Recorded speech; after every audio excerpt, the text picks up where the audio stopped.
Hello guys, कैसे हैं आप लोग। आई होप आप लोग अच्छे होंगे। तो गाइस, जैसे कि मैंने आपको बताया था कि हम लोग जा रहे गांव में शादी मतलब अटेंड करने के लिए। तो आज थी दीदी के भाई की शादी, उनका नाम शेखर। तो उनकी शादी थी, तो आज उनकी बारात के लिए हम सब लोग हो रहे थे रेडी। और हम लोग रेडी हो भी गए थे। फिर उसके बाद जो दूल्हे को तैयार करते हैं, तो हमारे में रिवाज है कि दूल्हे को दूल्हे का जीजा और बहन मतलब कपड़े पहनाते रेडी करते हैं। तो दीदी और भैया उनको रेडी कर रहे थे और बाकी सब रस्में भी कर रहे थे। और बाकी सब रस्में हो ही रही थी, लेकिन मेरी वेदू मुझे परेशान कर रही थी, तो मैंने ज़्यादा कुछ रिकॉर्ड नहीं कर पाया। पर जो थोड़ा बहुत था वो मैंने रिकॉर्ड किया। तो दीदी अपने भाई को रेडी कर रही थी और रेडी कर रही थी। उसके बाद फिर मैं वेदू रो रही थी, तो फिर मैं उसको अपनी माँ वाला वही रोल अपना निभाने लगी। मैं उसको फीडिंग कराने लगी ताकि वो थोड़ी देर शांत रहे।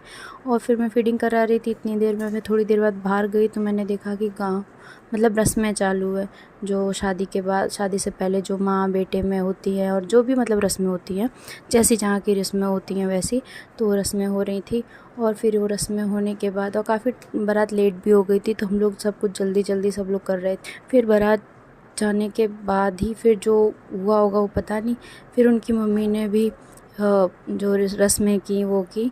फिर उसके बाद मंदिर पे ले जाया जाता है पूजा करने के लिए, जो कि वो भाई वहाँ पे पूजा करने के लिए गए। फिर हम लोग पहुँच गए थे पार्टी प्लॉट में और हम लोग वहाँ पे निकल ही रहे थे वहाँ के लिए। और ये दीदी और उनकी बहन सब लोग मतलब रेडी होके हम लोग निकल गए थे पार्टी प्लॉट के लिए, शादी अटेंड करने के लिए। हम लोग सब गाड़ी में बैठ चुके थे। उसके बाद पहुँचे हम लोग पार्टी प्लॉट के पास। तो ये जो भाई था उसको रथ में बिठा के फिर ले जाया जा रहा था।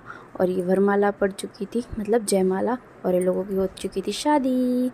फिर शादी होने के बाद फिर हमने खाना पीना खाया और खाना पीना खा के हम लोग आ गए घर वापस। ओके गाइस, मिलते हैं कल, बाय बाय।